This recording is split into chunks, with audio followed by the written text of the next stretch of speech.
Section 8 housing is a program run by the United States Department of Housing and Urban Development, or HUD.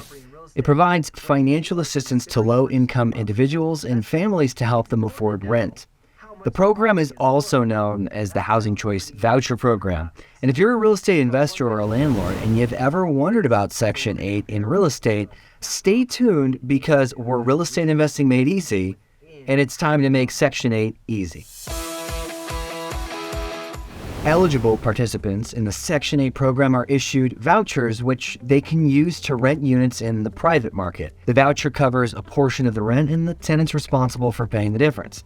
The amount of the voucher, well, that's based on the individual or family's income and local fair market rent. Now, landlords who participate in Section 8 programs, they agree to rent, and then for those vouchers, they'll provide a discount. In exchange, they'll receive a stable stream of income and the assurance that the voucher will cover a significant portion of that rent. Now, there are some pros and cons to being a Section 8 landlord, and we're going to cover those right now.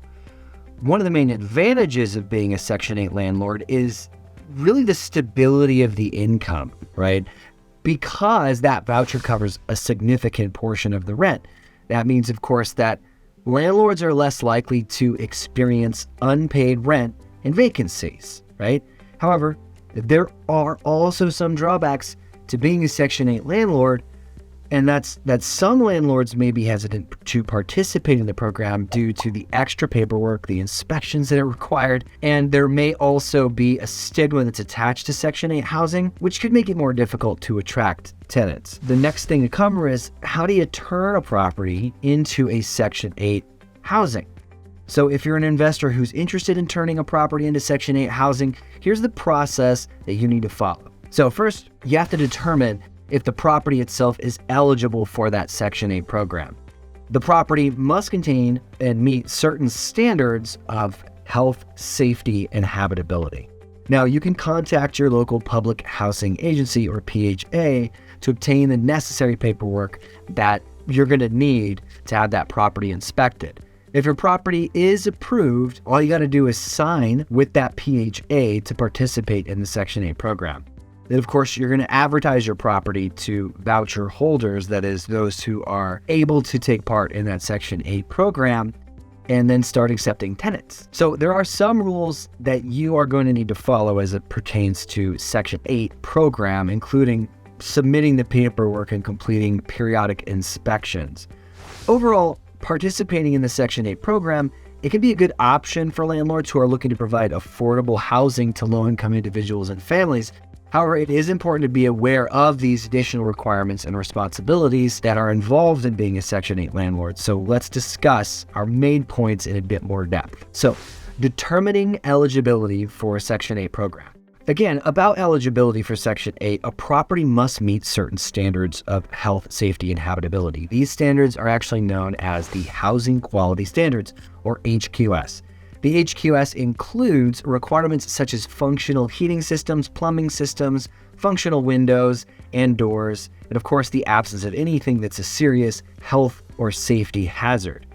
Now, properties that are occupied by voucher holders, they also need to meet these standards throughout the duration of the tenancy, so it's not like you would just qualify for it and then everything's good for the next, year, 2 years, whatever their lease is. Because if a property fails an HQS inspection, the landlord has to make the repairs before the voucher holder can even move in, but they're going to continue to check and have regular checks to make sure that those standards are continuing to be met.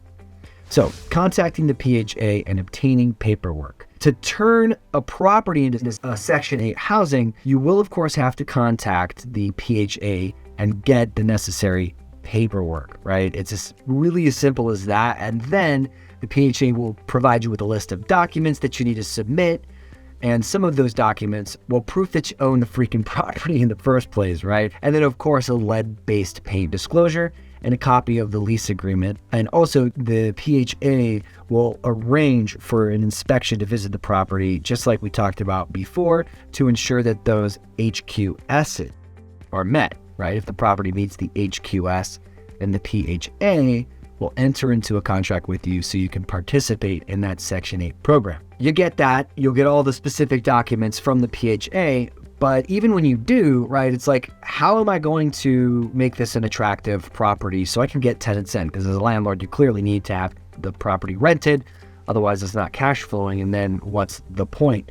So let's talk about advertising that property and accepting tenants. So once you've signed a contract with the PHA, you can start advertising the property to voucher holders.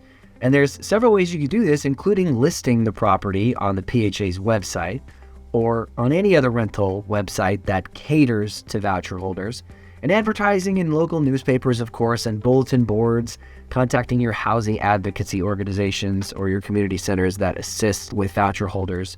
When advertising your property, though, it's important to include all of the information, just as any rental, right? With the size, the location, your monthly rent, and you should also specify whether or not you're willing to accept tenants with pets. Remember, that doesn't just apply for Section 8, but that's everybody, right? So it's also important to make sure that you screen voucher holder tenants, and you can use some tools such as the credit checks, criminal background checks, and rental history checks. And it's important to follow the fair housing laws when you're screening your tenants as well. Obviously, this is prohibiting people to discriminate based on race, national origin, disability, or otherwise. So just make sure that when you're following these rules and regulations of the Section 8 program, you keep these things in mind, okay? And they are as follows. As a Section 8 landlord, all of these required rules and regulations include submitting the required paperwork on a regular basis, such as rental vouchers and the inspections I had mentioned. All of those reports, they're going to be completing those periodic inspections, as I mentioned, to ensure that the property continues to meet the HQS standards, and providing that PHA with advance notice of any changes in the lease or the rental agreement.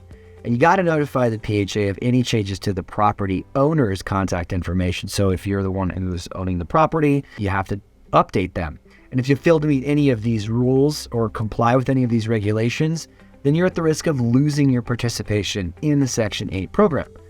Now, overall, participating in the Section 8 program can be a really good opportunity for landlords, right? As we talked about, for the tenants as well, so that lower income families and people can actually find really good places to live. However, it's just really, again, important to stress that you have to follow those additional requirements and know that it comes with additional responsibilities. But I hope you enjoyed this video. I hope you found it helpful. And I hope you're ready to implement some of what we talked about in this video. And for the next Real Estate Investing Made Easy video, we are going to be making it easy right here in this video. So click right here, and I can't wait to see you right here.